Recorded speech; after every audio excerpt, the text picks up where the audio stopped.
Good morning, welcome back to the channel, and hello to all the new subscribers. Cheers for subscribing. This video is going to be the next edition of the latest cruiser mods. The last video I did was about the front bar, how to code the front bar, redone the whole front end, all the new lights, new everything. If you're keen on that, check out the channel, it's on there. But this one is basically moving on from that. I've, over the last couple of months, done 4 new mods. One being the Subtank underneath, which is a much bigger Subtank.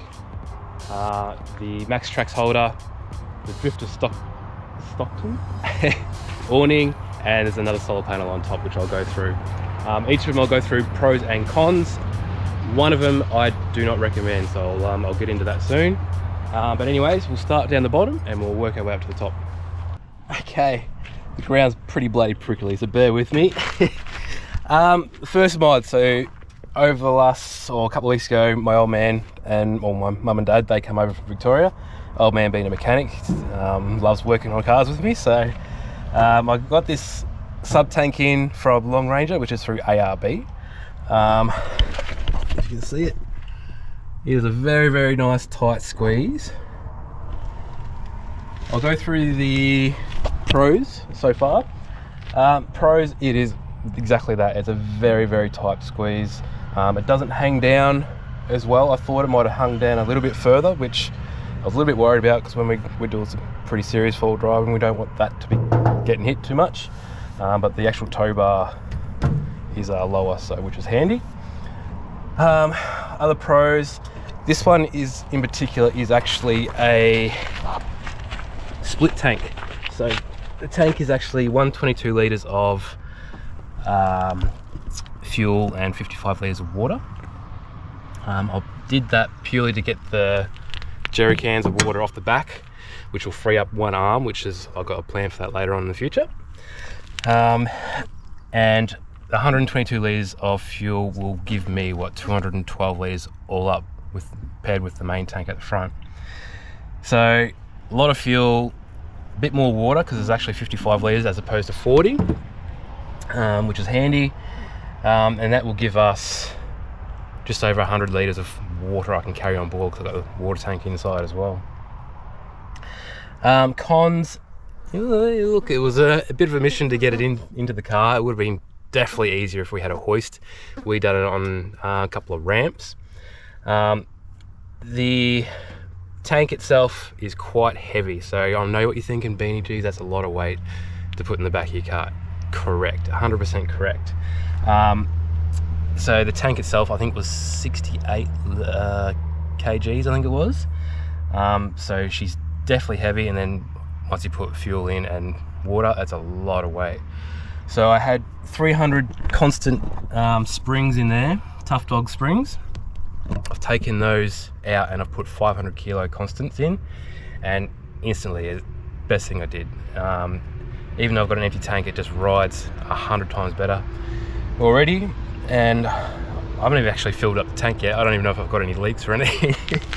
It's just pretty fresh in there, but yeah, I look forward to it. I should be able to get a lot more Ks. Anyways, very happy with it. It was a bit of a mission to get it in. Like I said, we use ramps.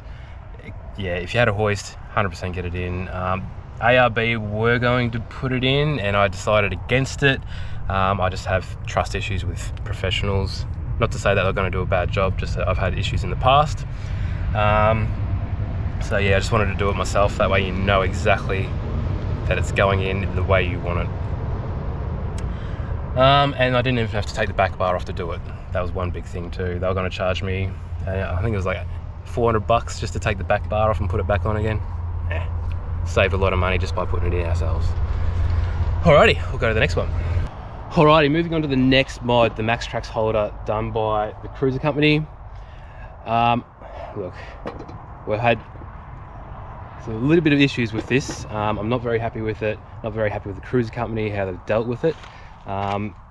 This took about 8 months for it to actually turn up.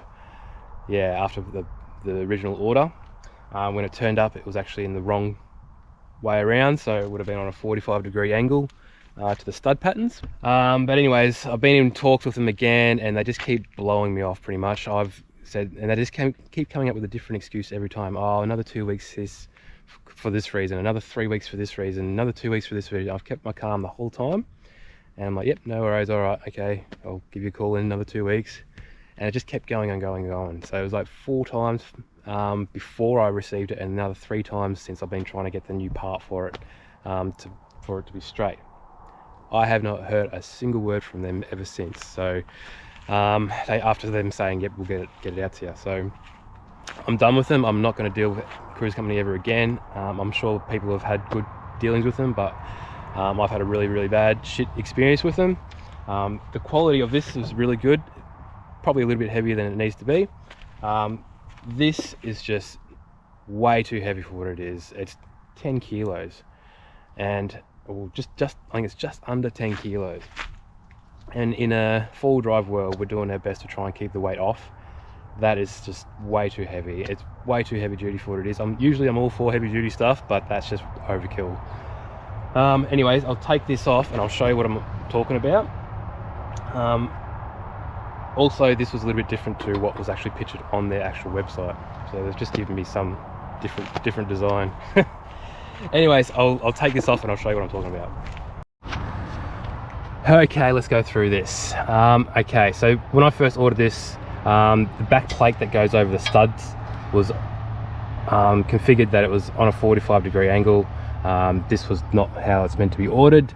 So I've actually had to, because of the dealings with the cruiser company and them being inadequate, I've actually had to just get the original piece cut where it needs to be to make it fit. It's not ideal. It's probably not as strong as the original ones are meant to be, but it works, and I've had no issues so far. In the meantime, also, I wanted it nice and close to the tyre, because obviously the further out it is, the more weight hanging out there is. And as it being 10 kilos, I wanted it to be as close to the tyre as possible. I've cut this out so I can get to these bolts properly. Coming in from this angle, it was very hard to get a socket spanner onto them, being so close to the actual wheel itself. And I'm also going to cut out a big plate down here as well, just to get the weight down off it. I mean, that's probably might only be a kilo, but I don't care. It's an extra kilo that's not on the car. The actual plate itself is probably, I'd say 6 or 7 mil. It is super heavy duty. It just, like I said, just doesn't need to be that heavy. It is super solid, and like I said, we're trying to keep the weight off our cruisers rather than putting so much on. I totally get why it's 10 mil plate at the back. That needs to be strong, because it is, especially on corrugation, it's going to cop a flogging. But yeah, recommendations, no, I don't recommend it.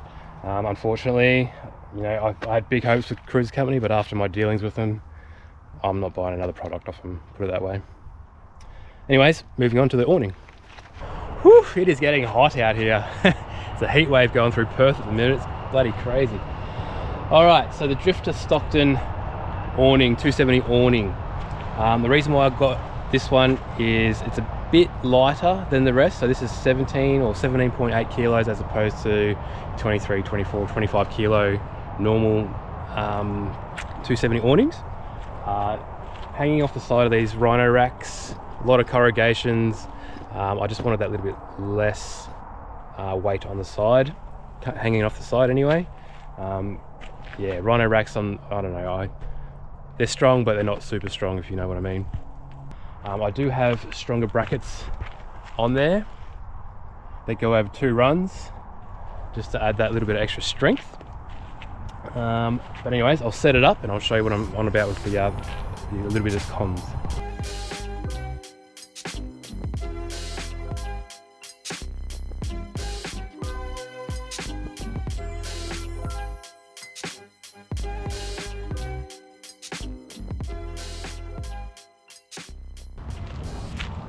Okay, so this is what I'm talking about.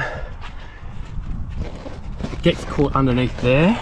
We want it to go up above that. Otherwise, we can't put this leg up So yeah, 9 out of 10 times it does that, which is a bit of annoying.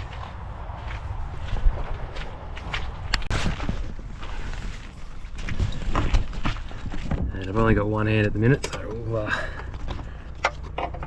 just put that there for now. So yeah, once that's on there and sitting over the top of that little bracket, then we can put this up and stop it from flapping a bit more, and if it's raining, all the rain runs off it, and then I can pull it tight. And there she has it.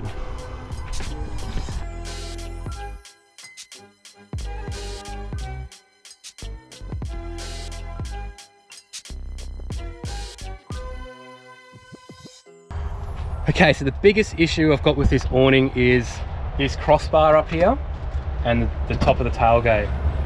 So she hits up there. The only defense I've got is a pool noodle that I stick up there.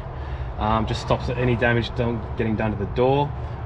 The gas struts, there's probably still another 4 inches before the gas strut is actually fully extended. And that's when it's at its strongest point too, when it's fully extended. The issue with it, the way it is, it'll eventually lose its strength and this will just keep falling down and I'll have to replace the gas struts, etc. Not ideal. I'd love to be able to lift up this a little bit higher and cover that. The actual new mounts that I've got for it, the stronger mounts, are extendable height mounts and they're at the highest point. If I used the mounts that actually come with the awning, it would have been another 4 inches lower than what it is. 3 inches lower than what it is, sorry. Which, yeah, definitely the door will be down here hitting the bar, which is not ideal at all. But as it is, it sits up very, very high with those mounts. I wouldn't want it to have be any higher anyway, because it would just look odd, it would look stupid. So that's the only issue the big issue that I've got with the awning. I actually really like the awning itself. I think it's amazing.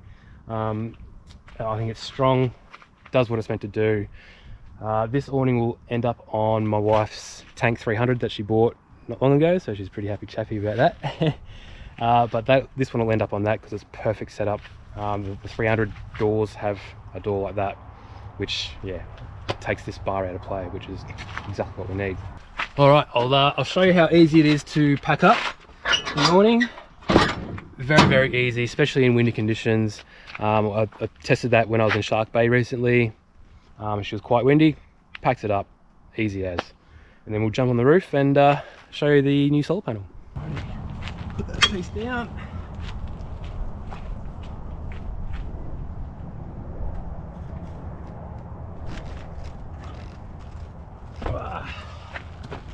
Wrap her around.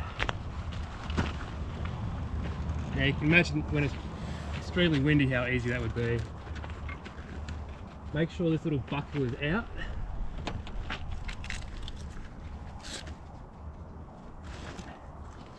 In and then roll her up.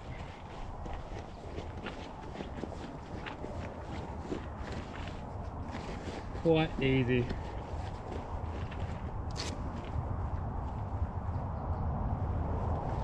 Once you get that first one in, that's it. You can sort of relax a bit. Put the other ones on.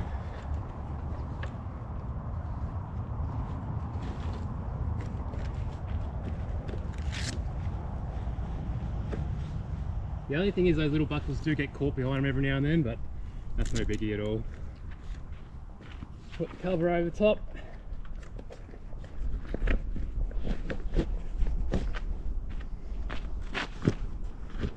Seems like a pretty good quality vinyl cover.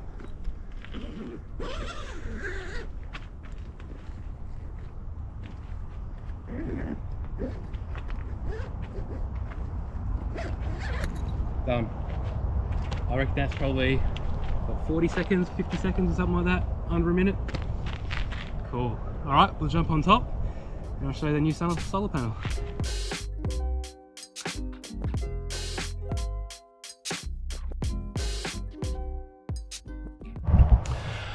Alright, moving on to the solar panel. Those that follow the channel would know about this little box I've made up to put on the top of the roof. It houses the little aluminium floor and all the oars to our little boat that we have, the little blow-up boat that we take on all our little camping adventures. So it was a big flat space, open space at the top there, so I thought it's a perfect spot for another solar panel.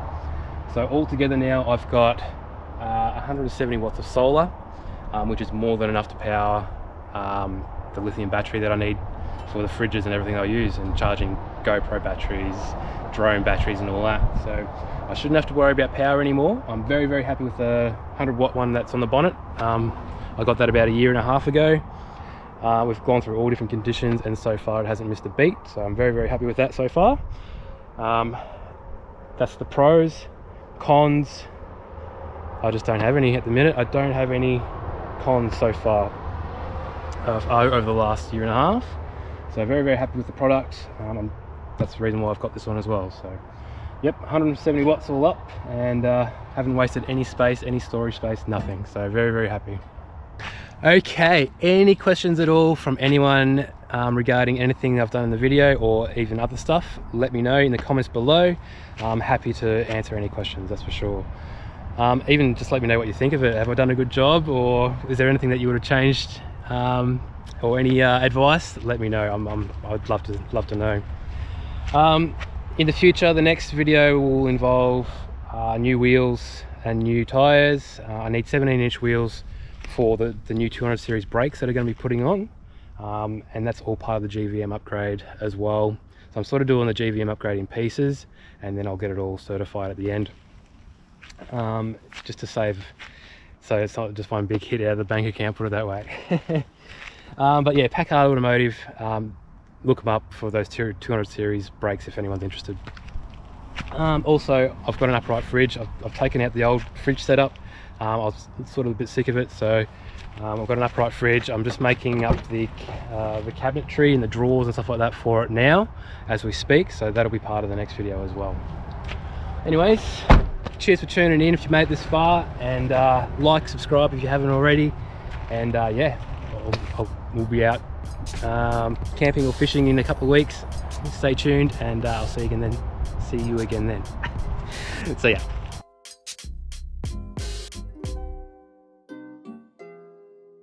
G'day guys, new to BlissNiques, we have our t-shirts available from medium to extra large. These are screen printed to last longer and are super comfortable.